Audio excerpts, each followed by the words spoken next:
విస్తృతంగా వచ్చినటువంటి నాయకులందరితో కలిపి సమావేశం పెట్టుకున్నాం. ప్రధాన కారణం, the main agenda of the meeting was Palamuru Rangareddy ఎత్తిపోతల పథకంలో ఈ రాష్ట్ర ప్రభుత్వం మరియు కేంద్ర ప్రభుత్వం కలిసి తెలంగాణకు చేస్తున్నటువంటి ద్రోహం, తెలంగాణకు తలపెట్టినటువంటి దుర్మార్గమైనటువంటి విధానం మీదనే చర్చ జరిగింది. దీని కథ ఏంటంటే చాలామందికి తెలియదు, అవగాహన కూడా ఉండదు. కొత్త తరం వాళ్ళకైతే అసలు తెలియదు. ద రీజన్ వై ఈజ్ సమైక్య ఆంధ్రప్రదేశ్లో అత్యంత దారుణమైనటువంటి వివక్షకు గురైన జిల్లా పాత మహబూబ్ నగర్ జిల్లా. చాలా చాలా దారుణానికి రీజన్ ఏంటంటే వనరులు లేక కాదు, వసతులు లేక కాదు. కృష్ణానది ప్రవేశిస్తుందే మహబూబ్ నగర్ జిల్లాలో.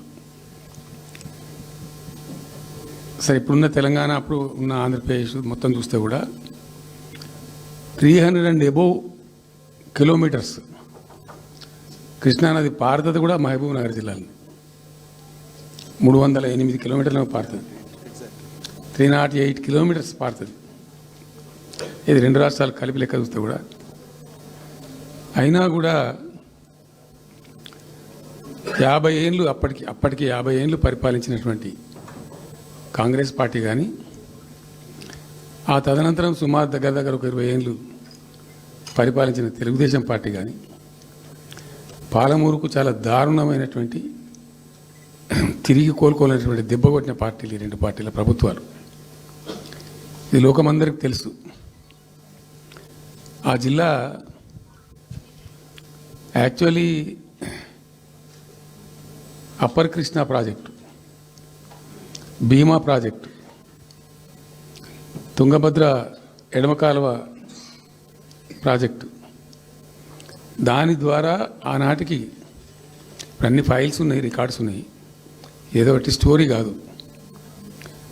174 టీఎంసీ నీళ్ళు పాలమూరు రంగారెడ్డి జిల్లాకు రావాల్సి ఉండే. పాలమూరు జిల్లాకు ఆనాటి ప్రతిపాదిత ప్రాజెక్టుల ప్రకారం రావాల్సి ఉండే. ఆంధ్రప్రదేశే ఏర్పాటే తెలంగాణ పాలిట పెనుశాపం. కొంతమందికి నచ్చదు, కానీ పెనుశాపంగా పరిణమించింది ఆంధ్రప్రదేశ్ రాష్ట్ర ఏర్పాటు. మొత్తం తెలంగాణకు, అందులో మోర్ స్పెసిఫికల్లీ మహబూబ్ నగర్ జిల్లాకు జరిగినటువంటి తీవ్రమైనటువంటి అన్యాయం. ఎస్ఆర్సి యాక్ట్ అంటే స్టేట్ రీఆర్గనైజేషన్ యాక్టు స్పష్టంగా చెప్తుంది,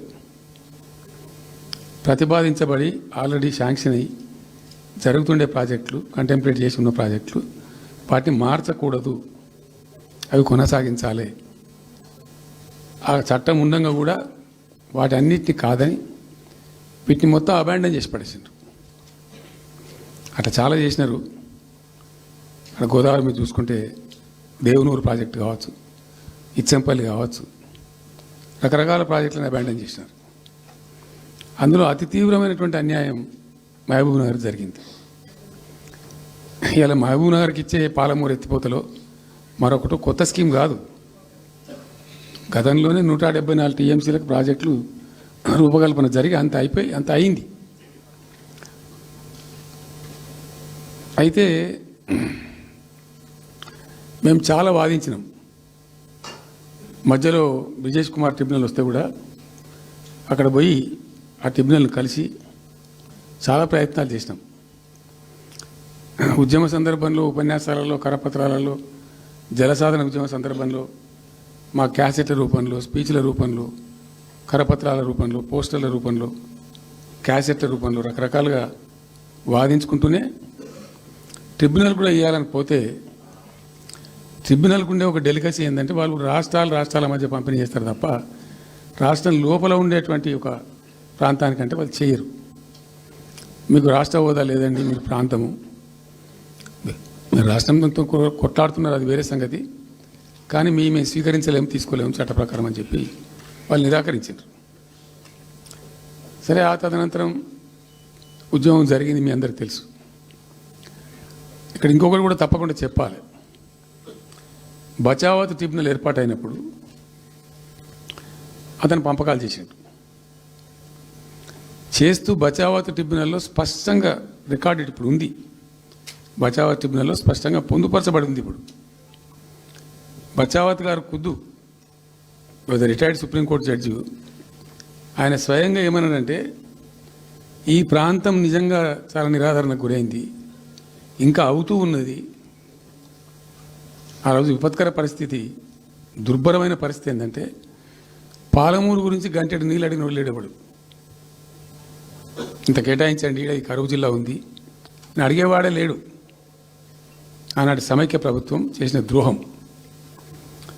బచావత్ ఏం చేసిండు, మాకు చూడబుద్ధి అయితే లేదు, ఇది మా అంతల మేమే సూమోటో ఈ సమైక్య ప్రభుత్వం ప్రతిపాదించకపోయినా ఒక 17 TMC జూరాల ప్రాజెక్టు మంజూరు చేస్తున్నాము. అయితే సాంకేతిక కారణాలు మరొకటో చూపెట్టి ఈ జూరాల ప్రాజెక్టుని ఇక్కడి నుంచి ఎత్తగొట్టద్దు, వేరే కాడ కట్టద్దు, ఇక్కడ మాత్రమే కట్టి తీరాలి, దానికే అలాట్ చేస్తున్నామని చెప్పి ఒక కండిషన్ పెట్టిండు ఆయన. ఇది ట్రిబ్యునల్. అతను ఒక న్యాయమూర్తిగా పనిచేసిన వ్యక్తి కాబట్టి చూడబుద్ధి కాక ఆ బాధ భరించలేక ఈ కామెంట్ కూడా రికార్డు చేసిండు ట్రిబ్యునల్లో. ప్లస్ ఆ 17 TMC జూరాల ప్రాజెక్టుకు కేటాయించిండు. ఎంత విషాదం అంటే, అది ఎప్పుడో 74లో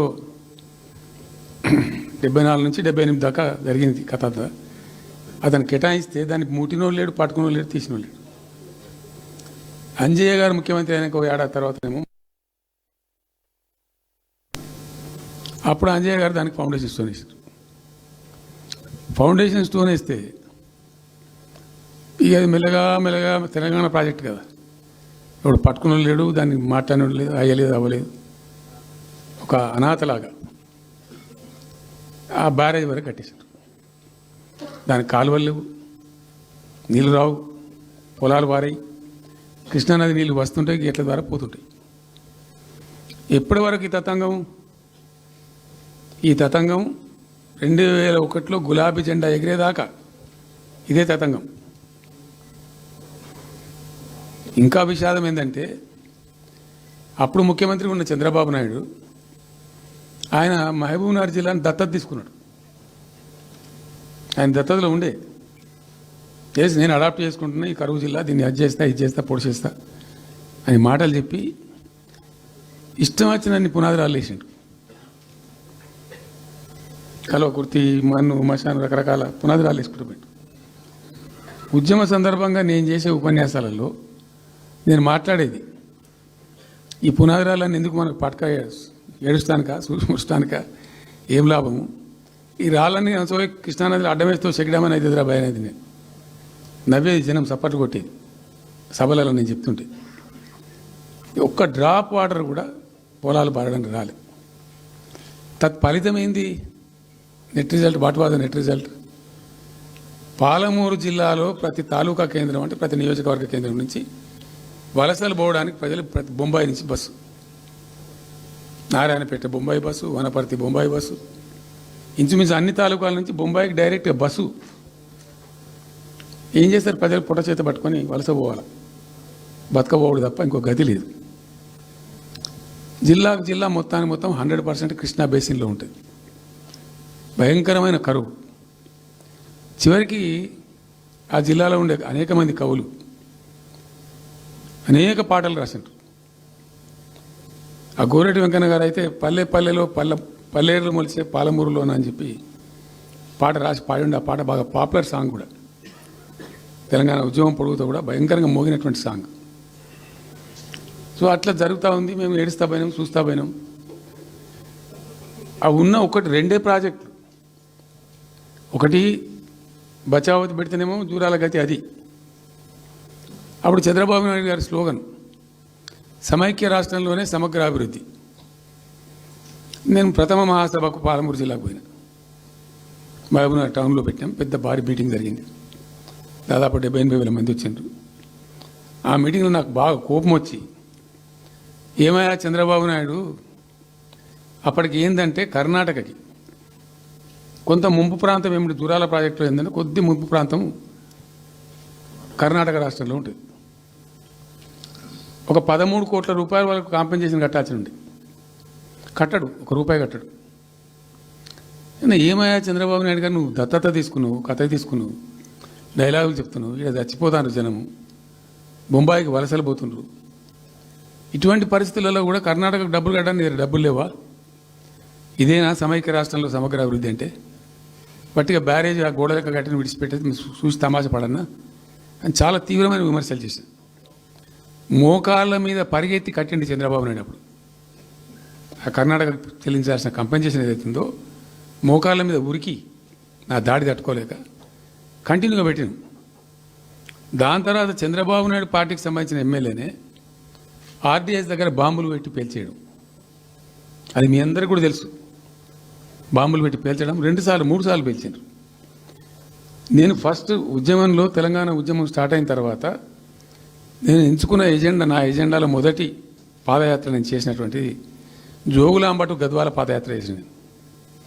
ఈ అన్యాయం సంగతి ఏంది అని దాన్ని ప్రజలలో ఎండగట్టాలని చెప్పి, గవర్నమెంట్ కూడా ఒత్తిడి తేవాలని చెప్పి, ఎందుకు తెలంగాణ ఉద్యమం చేస్తున్నాం అనేది లోకానికి తెలవాలని చెప్పి నేను జోగులాంబ టు గద్వాల పాదయాత్ర చేసిన.